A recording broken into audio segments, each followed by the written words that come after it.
13 question में है identify the two main types of characters, compare and contrast the two. तो इसमें क्या है, इसने बोला है हमें करेक्टर के दो मेन टाइप्स कौन से होते हैं और उनमें डिफरेंस क्या होता है। तो इसके बारे में हम बात करेंगे। तो करेक्टर्स क्या होते हैं, दो टाइप्स के होते हैं। पहला फ्लैट करेक्टर्स, दूसरा राउंड करेक्टर्स। करेक्टर्स मतलब इसमें जो रोल होता है स्टोरी या जो भी नोवेल होता है उसमें जो मेन पर्सन होता है या लिविंग और नॉन लिविंग थिंग्स जो भी होती है ऑब्जेक्ट जो मेन रोल निभाता है उसको बोलते हैं। तो इसके दो टाइप्स होते हैं। There are main two types of characters. पहला है फ्लैट करेक्टर्स, दूसरा है राउंड करेक्टर्स। तो इसके बारे में बात करेंगे हम।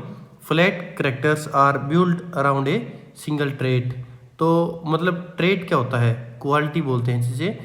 तो फ्लैट करेक्टर एक ही ट्रेट या क्वालिटी पर बेस्ड होता है। उसके कुछ फीचर्स होते हैं, सिंपल, डिटेल उसमें कम होती है, वो चेंज नहीं होता है, और ये क्या होता है, टू डायमेंशनल होता है। तो इसमें बस यही इसकी खासियत है। और जो राउंड करेक्टर होता है वो क्या होता है, round characters are complex and detailed. Round character complex होता है, उसमें मल्टीपल क्वालिटीज होती हैं।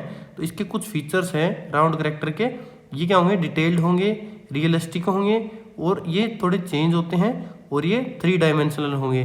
तो इनको हम इजीली एक्सप्लेन कर सकते हैं। तो फ्लैट करेक्टर्स के बारे में बात करेंगे। Are usually build around a single concept और ट्रेट, जो कि मैंने बताया था अभी। ये क्या होते हैं, बहुत ही सिंगल कॉन्सेप्ट होते हैं, सिंपल होते हैं। They are often presented rather briefly in a single phrase sentence and so are not drawn beyond a mere summary. मतलब बहुत ही सिंपल होते हैं, सिंगल लाइन में, फ्रेज में, सेंटेंस में इसको बताया जाता है। They originate from a sense of share identity from the I type और ग्रुप। तो ये कहाँ से स्टार्ट होते हैं, आई से होते हैं, या कोई ग्रुप होता है, कोई सोशल या लिटरेरी, उससे शुरुआत होते हैं। To which she he belong, जिससे ये बिलोंग करते हैं। So words, deed and outlooks are dismissed as habit of the class. And finally flat characters are two dimensional. तो ये क्या होते हैं, टू डायमेंशनल होते हैं। So do not undergo change in the course of a novel. तो बहुत ही इसके बारे में सिंपल चीज़ है। पहली क्या होंगे, ये सिंपल होंगे। दूसरा, इसमें डिटेल लेस होती है, कम डिटेल होती है। दूसरे क्या होंगे, ये कभी चेंज नहीं होंगे। तीसरा क्या होंगे, ये टू डायमेंशनल होते हैं। तो ये इसकी क्वालिटीज़ होती हैं जो फ्लैट करेक्टर्स की है। तो इसके बारे में आप इजीली लिख सकते हैं। अब बात करते हैं हम राउंड करेक्टर की। तो राउंड करेक्टर को आप कैसे लिखेंगे। On the other hand are a mix of several ideas और क्वालिटीज़, जिसमें क्या होते हैं, सेवरल आइडियाज़, ट्रेट होते हैं इसमें। They are drawn in detail rather carefully and may require an thorough analysis. तो इसमें क्या है, थोड़े एनालिसिस की जरूरत होती है, थोड़े कॉम्प्लेक्स होते हैं। They are not gained from any group, they have a clear sense of personal identity. तो इनकी क्या होती है, पर्सनल आइडेंटिटी होती है। And are often accountable for their words, deeds and attitudes. And lastly round characters are three dimensional. तो मतलब क्या होते हैं, डिटेल्ड होते हैं, रियलिस्टिक होते हैं, थोड़े चेंज होते रहते हैं टाइम के साथ, और ये क्या होते हैं, थ्री डायमेंशनल होते हैं। And have the power to show us through unexpected. तो थोड़े क्या होते हैं, अनएक्सपेक्टेड चेंज, जो कि मैंने अभी बताया है, ये चेंज होते रहते हैं। Beyond a mere summary, there are obtained from a sense of shared identity from the I type और group, social or literary, to which she he belongs. So words, deeds, outlooks are dismissed as habits of the class. And finally, flat characters are two-dimensional. They do not undergo change in the course of a novel. तो वो क्या है, novel में change नहीं होते हैं जो flat characters होते हैं, बल्कि राउंड करेक्टर्स चेंज हो जाते हैं। इनकी अपनी स्टोरी होती है, अपने हिसाब से ये चेंज होते हैं। तो ये इसके थोड़े डिफरेंस हैं। तो इसको आगे आप कैसे एक्सप्लेन करोगे, मिक्स इसका आंसर कैसे दोगे। Round characters on the other hand are a mix of several ideas qualities. तो उसमें क्या है, बहुत सारे आइडियाज़ मिक्स होते हैं। They do not originate from any group, वो किसी ग्रुप से ओरिजिनेट नहीं होते हैं। They have a different sense of personal identity and are often accountable for their words. जो उनके शब्द होते हैं उसकी वो जिम्मेवारी लेते हैं। Deeds and attitude. And lastly round characters are three dimensional and have the power to show us through the unexpected act of change.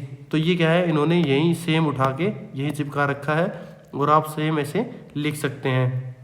तो इस प्रकार हमारा 13 नंबर क्वेश्चन कंप्लीट हो गया है। अब हम देखते हैं 14th number question. How is the term character different from characterisations, what factors if any determine characterisations. तो इस क्वेश्चन में इन्होंने क्या बोला है, करेक्टर और करेक्टराइजेशंस में डिफरेंट क्या होता है और करेक्टराइजेशन कैसे डिसाइड होता है। तो इसमें दो क्वेश्चन है। पहला है कि करेक्टर और करेक्टराइजेशन में डिफरेंस, करेक्टर करेक्टराइजेशन में डिफरेंस, तो इसके बीच में डिफरेंस देना है हमें। दूसरा बताया है करेक्टराइजेशन है वो डिटरमाइन या डिसाइड कैसे होता है। तो हम पहले इसको जानेंगे। करेक्टर क्या होता है, स्टोरी का फिगर होता है, कोई भी पर्सन हो सकता है, एनिमल हो सकता है, कोई भी ऑब्जेक्ट हो सकता है। तो इसी प्रकार क्या है ये, while character refers to a person, non human or a lifeless entity, characterization is a study of the techniques that a novelist uses in order to present character।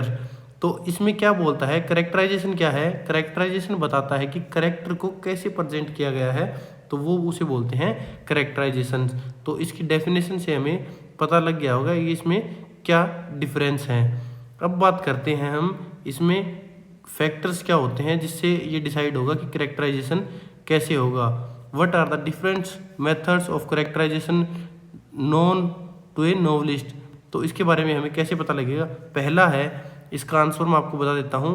पहला पता लगेगा हमें उसके एक्शन से कि उसके एक्शंस कैसे हैं, करेक्टर क्या करता है, उसकी पर्सनैलिटी कैसे दिखती है, तो ये उसके एक्शन से पता हो गया। दूसरा हमें पता लगेगा उसके वर्ड्स से, जो वो वर्ड्स यूज़ कर रहा है, उसकी बातचीत से उसका नेचर बताता है कि वो कैसा है। तो वर्ड और डायलॉग से हम इसका पता कर सकते हैं। थर्ड है उसके थॉट्स कैसे हैं, तो उसके थॉट्स से हमें पता लगेगा कि करेक्टर कैसा है, उसकी इंटरनल थिंकिंग कैसी है, उसकी रियल पर्सनैलिटी कैसी है। फोर्थ है, फोर्थ से किससे पता लगेगा, डिस्क्रिप्शन से कि राइटर का डिस्क्रिप्शन कैसा है। तो हमें अगला क्या आ जाएगा, डिस्क्रिप्शन की डिस्क्रिप्शन कैसा है, ऑथर डायरेक्टली डिस्क्राइब कर रहा है या राउंड घुमा के कान पकड़ रहा है, इस चीज़ को कौन बताएगा, description.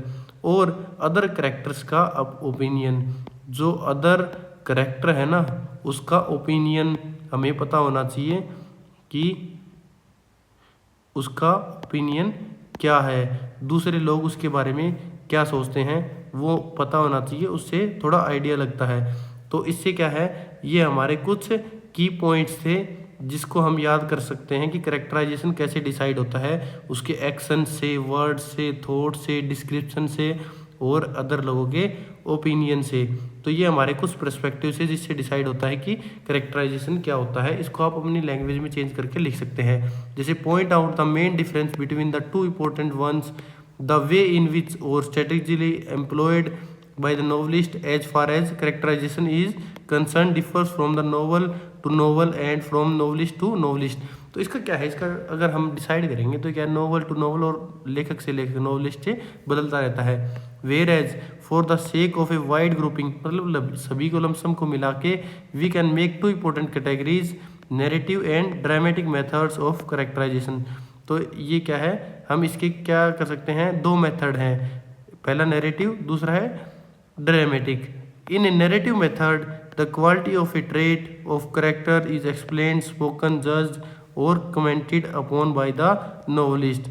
The novelist also provide the final opinion of a character's motives.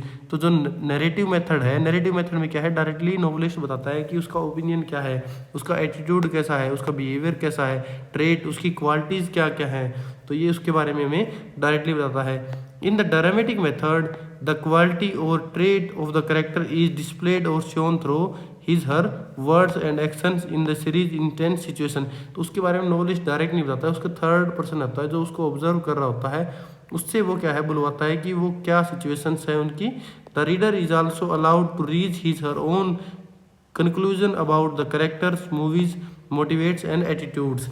तो इसके बारे में आपको बताता हूँ कि हर राइटर करेक्टर को अलग अलग तरीके से प्रेजेंट करता है, ठीक है, कोई भी नॉवलिस्ट होगा वो अपने कैरेक्टर को अलग स्टाइल में देखता है। तो इसके दो तरीके हैं देखने के, पहला है नैरेटिव मेथड, दूसरा है ड्रामेटिक मेथड।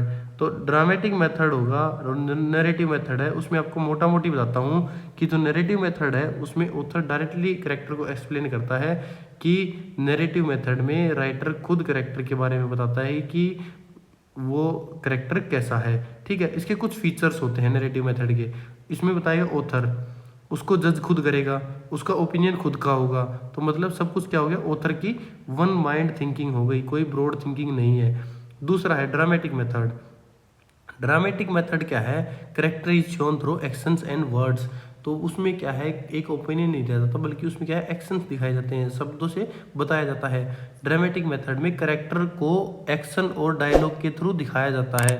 तो जो ड्रामेटिक मेथड होगा उसको क्या होगा, एक्शन दिखाया जाएगा, उसमें जो डायलॉग है उसके थ्रू उसको दिखाया जाएगा। ठीक है, इसके कुछ फीचर्स हैं, इसमें कुछ शो किया जाता है। ठीक है, रीडर खुद समझता है कि क्या चीज़ें क्या नहीं है, कैसा ओपिनियन पेश कर रहा है, कैसी क्या बातें हो रही है। कोई डायरेक्ट उसमें एक्सप्लेनेशन नहीं है। तो एक क्या है, रीडर के माइंड में भी इमेज बनेगी, वो खुद का एक ओन रूम क्या होता है, थिंकिंग का जनरेट कर सकता है। तो ठीक है, ये कुछ पॉइंट्स है जो कि क्या है, जो मेथड्स हैं कैरेक्टराइजेशन के, नैरेटिव और ड्रामेटिक, उसके बारे में हमने एक्सप्लेन किया है। इस क्वेश्चन में क्या बताया था, दो डिफरेंस बताते हैं, कैरेक्टर क्या होता है, कैरेक्टराइजेशन, इसके बीच में डिफरेंस, इसकी डेफिनेशन हो गई। और जो फैक्टर्स हैं जो कैरेक्टराइजेशन को डिसाइड करने वाले हैं वो मैंने ये बताए हैं, एक्शन, वर्ड, थॉट, डिस्क्रिप्शन और ये। तो इसी के साथ हमारा 14th और 15th क्वेश्चन कंप्लीट हो गया है। अब देखते हैं हम अपना 16th क्वेश्चन कि 16th क्वेश्चन कैसे हम इसमें एक्सप्लेन करने वाले हैं। Do you think the information given in section 2.3 will help. तो ये हम कर चुके, इतना खास नहीं है। अब देखते हैं हम इसका 17th question, what is the meaning of the word narrative, how it is different from a story and A plot. तो इसमें क्या देखेंगे हम कि नैरेटिव क्या होता है और स्टोरी और प्लॉट से कैसे डिफरेंट होता है नैरेटिव। तो इसके बारे में क्या है आपको मैं थोड़ा एक्सप्लेन कर देता हूँ। हर स्टोरी में कैरेक्टर कुछ ना कुछ एक्शन करते हैं। तो कोई भी कैरेक्टर होगा कुछ ना कुछ एक्शन तो करके दिखाएगा, तभी तो स्टोरी क्रिएट होगी। तो उसके बाद क्या होगा, इन सब एक्शंस का जो टोटल है ना, सभी एक्शनों को मिलाकर, उसी को क्या बोलते हैं, प्लॉट बोलते हैं। ठीक है, जो सभी एक्शंस का टोटल है उसको बोलते हैं प्लॉट। प्लॉट्स इवेंट से मिलकर बनते हैं। जो जो टोटल इवेंट्स है ना, ठीक है, वो किससे बनेंगे, जो प्लॉट है ना वो सारे इवेंट्स से मिलकर बनेगा। ठीक है, प्लॉट इवेंट्स का कॉम्बिनेशन होता है, जो बहुत सारे इवेंट्स मिलके एक प्लॉट को क्रिएट करते हैं। ठीक है, इवेंट्स को दो तरीके से अरेंज किया जा सकता है। जो इवेंट है ना उसको भी अरेंज करने के दो तरीके हैं। एक तो होता है स्टोरी और दूसरा होता है एक ऑथर होता है, जो लिखने वाला होता है ना, उसका ऑर्डर होता है, उसका तरीका होता है। तो वो डिपेंड करता है लिखने वाले पे कि स्टोरी में कैसे, स्टोरी के हिसाब से बता रहा है या ऑथर के हिसाब से हो रहा है। ठीक है, तो इसमें क्या है, जो मैं आपको बता दूं, तो इसका मेन डिफरेंस क्या है, जो स्टोरी होगी वो टाइम सीक्वेंस होगी। ठीक है, जो प्लॉट होगा वो क्या है, कोज इफेक्ट इवेंट्स बेस होगा, कैजुअलिटी जिसे बोलते हैं, मैंने पहले पढ़ाया है। और जो नैरेटिव होगा वो क्या होगा, ऑथर का प्रेजेंटेशन होता है, लेखक क्या बताना चाहता है वो अपनी मर्जी से बताएगा। स्टोरी में बताया जाता है कि व्हाट हैपेंड, क्या हो रहा है। प्लॉट में बताया जाएगा क्यों हो रहा है, और नैरेटिव बताएगा कि कैसे उसको बताया। ठीक है, ये सबसे बड़ी की चीज़ हो गई। फिर स्टोरी क्या होगी, एक सिंपल ऑर्डर में होगी। ठीक है, टाइम टू टाइम घटना घटती रहेगी। प्लॉट क्या होगा, लॉजिकल कनेक्शन होंगे, उसमें एक दूसरे से चीज़ें कनेक्टेड होंगी। और जो नैरेटिव है ना वो हमें बताएगा कि स्टाइल कौन सा है, ऑर्डर कौन सा है। ठीक है, तो ये इस क्वेश्चन का मेन मोटिव था, तो मैंने आपको बता दिया है। अगर आप इसको एग्जाम में लिखोगे, कैसे लिखोगे, every story features characters that do something and the total of these actions make up A plot. जो स्टोरी है वो क्या है, घटनाएं हैं, क्या क्या घटित हो रही है। जो एक्शन, सभी एक्शंस को मिला के बनता है वो बनता है plot. Plot consist of things that happens, मतलब कोई इवेंट्स जो घटित हो रहे हैं उसको कंसिस्ट करता है। दीज में be sorted into two different orders. तो इसको क्या है, हम अलग से कर सकते हैं दो ऑर्डर में। पहला है sequential sequence in time, time base पे, और दूसरा है जिसमें ऑथर पिक करता है, टेल देम जिसे बताता है कि उसे मैं कैसे लिखूंगा, उसे बोलते हैं नैरेटिव। ठीक है। तो इसके डिफरेंस मैंने बता दिया कि इसमें क्या क्या इसके डिफरेंस होते हैं, जो स्टोरी और प्लॉट से ये कैसे डिफरेंट है। अब देखते हैं हम इसका 18th number question. 18th number question क्या बोलता है, give a comprehensive definition of the term narrative mode, what are the sum of advantage of studying the narrative mode of a novel. तो इसमें क्या है कि नरेटिव मोड क्या होता है, पहले तो हमें ये बताना है, और फिर इससे पढ़ने के फायदे क्या हैं, तो इसके बारे में बात करेंगे। तो ये क्वेश्चन बहुत ही इजी है, जो कि हमने ऊपर अभी पढ़ा है कि नरेटिव क्या होता है, तो इसके बारे में तो बिल्कुल इजी है। नरेटिव तो आपको पता होगा, राइटर क्या होता है, एक नरेटर बनाता है जो आई के फॉर्म में स्टोरी बताता है कि मैं ये स्टोरी बता रहा हूँ, तो उसे क्या बोलते हैं, नरेटिव मेथड। मैं आई का यूज़ करके पूरी स्टोरी को बता दिया राइटर ने, तो उसे बोलते हैं नरेटिव। ठीक है, तो इसका एग्जांपल दे दूँ मैं, जैसे I went to the market, तो आई का यूज़ कर लिया उसने, स्टोरी में बता दिया खुद को यूज़ करके राइटर ने कि भाई हाँ आई का यूज़ करके। फिर क्या होता है, स्टोरी क्या होगी, नरेटर के पर्सपेक्टिव से दिखाई जाती है कि उसे जो नरेटर है ना वो कैसे दिखाना चाहता है, उसी हिसाब से स्टोरी बनेगी। सब कुछ नरेटर का व्यू पॉइंट से होता है कि उसका व्यू पॉइंट कैसा है नरेटर का, उसी हिसाब से सब कुछ डिसाइड होगा। अगर पूरा नॉवल इसी स्टाइल में लिखा हो ना तो उसे फर्स्ट पर्सन नरेटिव मोड कहते हैं। तो अगर इसी तरह मैं पूरे नॉवल को लिख दूँ तो उसे बोलते हैं फर्स्ट पर्सन नरेटिव मोड। और कभी कभी क्या है, रीडर्स को लगता है कि नरेटर ही ऑथर है, तो रीडर्स को क्या लगने लग जाता है कि जो नरेटर है ना वो ही लिखने वाला है, तो उसने लिखा है अपने हिसाब से लिखा होगा। नरेटर और ऑथर अलग अलग होते हैं, ये बात गांठ बांध लीजिएगा, ध्यान रखिएगा। नरेटर और ऑथर हमेशा अलग अलग होते हैं। स्टोरी फिक्शनल हो सकती है लेकिन नरेटर और ऑथर हमेशा अलग होंगे। पर्सनल स्टोरीज भी फिक्शनल बना दी जाती हैं। पर्सनल स्टोरी ध्यान रखिएगा वो भी फिक्शनल हो सकती हैं। पर्सनल नोवेल में भी कहानी को फिक्शनल बना दिया जाता है। तो इसके एडवांटेज क्या होंगे, नरेटिव राइटिंग के, नरेटिव नोवेल के क्या फ़ायदे होंगे। उसमें क्या है, जो पर्सनल कनेक्शन है ना, जो रीडर है वो नरेटर से कनेक्ट कर पाता है कि भाई हाँ इसमें पर्सनल कनेक्शन है। जो एक फील आती है ना वो रियलिस्टिक होती है कि स्टोरी रियल लग रही है मेरे को। एक क्या होगा, जो करेक्टर से रिलेशन है ना, वो थॉट्स है ना वो समझ में आते हैं, उससे क्या होगा, डीप अंडरस्टैंडिंग आएगी। ठीक है, स्टोरी एक क्लियर व्यू पॉइंट से दिखती है कि अगर वो स्टोरी जो ऑथर बताना चाह रहा है ना नरेटिव की मदद से, तो वो एकदम पर्सपेक्टिव क्लियर हो जाएगी। तो इस प्रकार ये हमारा इस क्वेश्चन का सार था। तो इसमें हमने दो चीज़ बतानी है, तो नरेटिव क्या होता है और इसके एडवांटेज क्या होते हैं। A novelist create a character's personal in the first person and tries to view other character situation through his her eyes. तो मतलब वो नोवेलिस्ट क्या करता है, एक कैरेक्टर क्रिएट करता है जिसके थ्रू वो पूरे स्टोरी को बताता है। When such a style of narration is used in a lasting manner through a novel, we may say that it is an example of the first person narrative mode. तो इसके बोलते हैं, जो ऐसी स्टोरी जो बताई जाती है ना उसको क्या बोलते हैं, फर्स्ट पर्सन नरेटिव मोड बोलते हैं। Sometimes the use of the first person narrative mode may trick us to think that the narrator is the same as the author or at best. तो कई बार क्या होते हैं, जो नरेटिव मोड है ना वो ट्रिक है ना, वो क्या बताती है कि नरेटर सेम सोच रहा है, वो सेम ही आदमी है जैसे कि ऑथर है, क्योंकि दोनों की थिंकिंग सेम है। As alter ego of the author while certain cases specially in a personal novel narrator author gap may eventually fade but it does not always happen in this manner. ये लगे क्या है, हमेशा ये घटित नहीं होता है। It would be wrong to say then that a novelist uses first person narrator as a trick for giving made up account of his life or drawing upon his or personal experience। तो वो क्या करता है कि जो ये चीज़ दिखा रहा है ना फर्स्ट पर्सन नरेटर, वो पूरी क्या करता है, ड्राइंग टाइप करता है कि अपने पर्सनल एक्सपीरियंस उसमें बता पाता है उसकी मदद से। In fact even in a personal novel the facts event situation are fictionalize. तो मतलब क्या हो जाए, स्टोरी क्या होगी, वो फिक्शनलाइज हो जाएगी, फिक्शनल स्टोरी बन जाएगी। To such an extent that gap between the narrator and the author increase largely. तो इसके बीच में क्या होता है, तो आप ध्यान रखिएगा, ये एक चीज़ नहीं होता है, इनके बीच में गैप होता है। इस प्रकार ये क्वेश्चन हमारा 18th यहाँ कंप्लीट हो जाता है। अभी देखते हैं हम क्वेश्चन नंबर 19।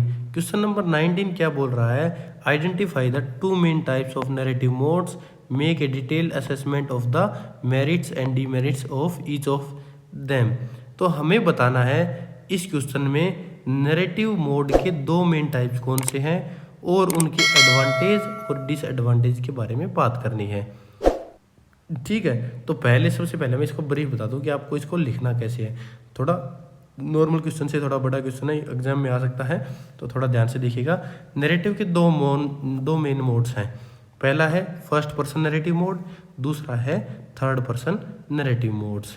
ठीक है, तो आपने देखा कि जो फर्स्ट पर्सन नैरेटिव मोड है, जो कि मैंने पहले क्वेश्चन में कराया था, इसमें किसका यूज़ होता है, आई का यूज़ होता है। नरेटर स्टोरी के अंदर ही होता है, जो आई की मदद से स्टोरी को बताता है। नरेटर खुद स्टोरी का पार्ट होता है और आई के थ्रू पूरी स्टोरी को बताएगा। तो ये क्या हो गया, फर्स्ट पर्सन नैरेटिव मोड हो गया। तो इसके कुछ नैरेटिव होंगे, जो पर्सनल कनेक्शन है वो क्या हो जाएंगे, पर्सनल कनेक्शन स्ट्रॉन्ग हो जाएंगे। कहानी क्या होगी, रियलिस्टिक फील आएगी। और इसमें जो इमोशंस हैं, डीप इमोशंस क्या होंगे, क्रिएट हो जाएंगे, जिससे क्या है स्टोरी समझ में आएगी।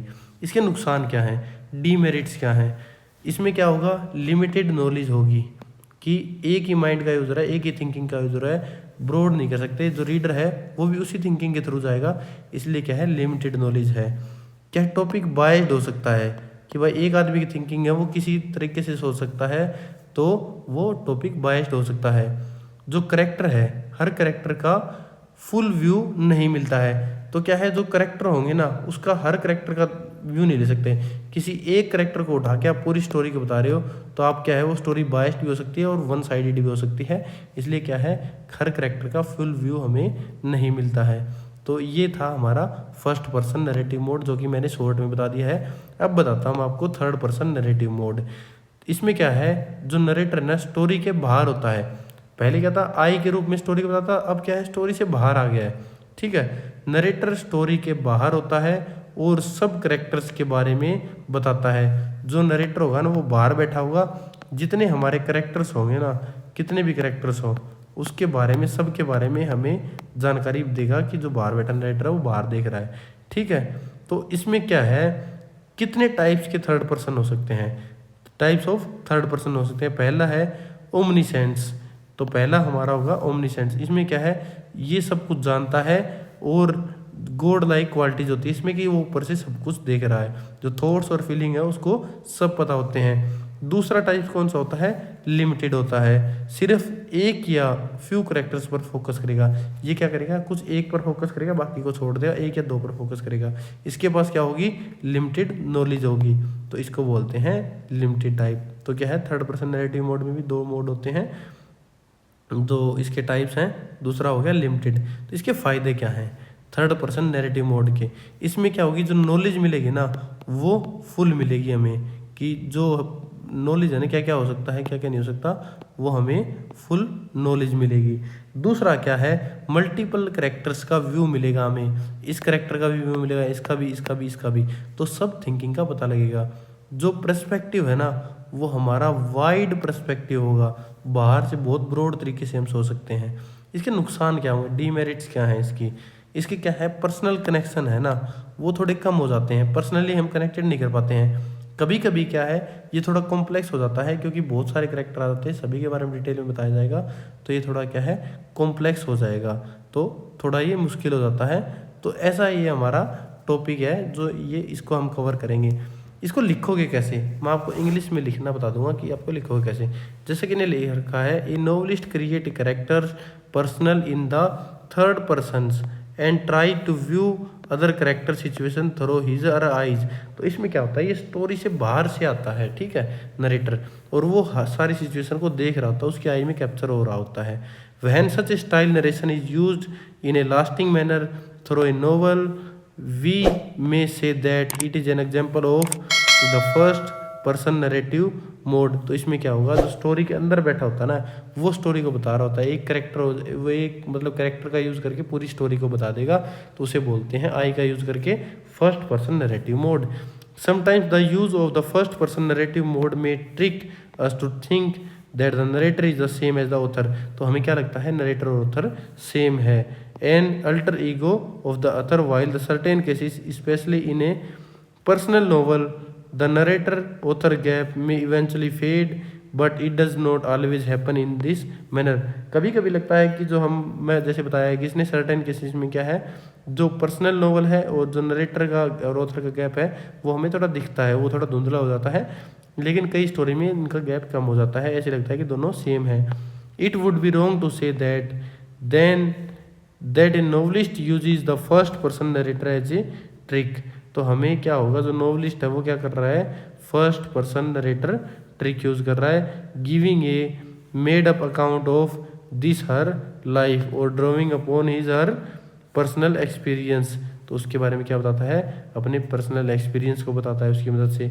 इन fact even in a personal novel the fact event situation are fictionalize to such an extent that the gap between the narrator and the author increase largely. जिससे क्या होगा, जो इसके बीच में गैप है वो थोड़ा बढ़ जाएगा। तो ये हमारा क्या है, फर्स्ट पर्सन नैरेटिव मोड है, जिसके मैंने स्टार्टिंग में एडवांटेज और डिसएडवांटेज बता दिए थे, वो भी आप इसमें लिख सकते हैं। अगला है third person narrative mode. In this narrative mode the narrator is someone who is positioned outside the story and who refers to all the characters in the story by name as she he। तो मतलब क्या होता है, ये story के बाहर बैठा character है जो पूरी स्टोरी को जानता है, जैसे भगवान लाइक ट्रीट करता है, वो सब कुछ ऊपर देखा देख रहा है, सब कुछ बता रहा है, अपने सारे कैरेक्टर्स को बता रहा है। जैसे कि मैंने पहले ही आपको इंडिकेशन दे दिया था, वो पूरे सभी कैरेक्टरों को डिस्क्राइब करेगा। He may seems to be God-like in these scenes that he knows more about the characters than the characters themselves। वो क्या होता है, कैरेक्टर से ज़्यादा जान रहा है, उसके भविष्य के बारे में, उसके पास्ट के बारे में सब कुछ जानता है। He as an undisputed royal presence in the novel as he views all। क्योंकि वो सब कुछ जानता है तो उसके पास एक रॉयल फीलिंग है, रॉयल कैरेक्टर है। He has complete hold over and the access to all character thoughts। तो उसके पास सभी की होल्ड है। Feelings, emotions, motive, speech, even actions. तो उसके पास सभी चीज़ों का कंट्रोल है। Whenever third person enjoys this special almost supreme status we see that narrator is omniscience. तो हम क्या बोलते हैं इस वाली फीलिंग को कि नरेटर कैसा है, ओमनिसेंट है। जैसा कि मैंने बताया था कि एक पहला दो, इसके भी दो टाइप है थर्ड पर्सन के।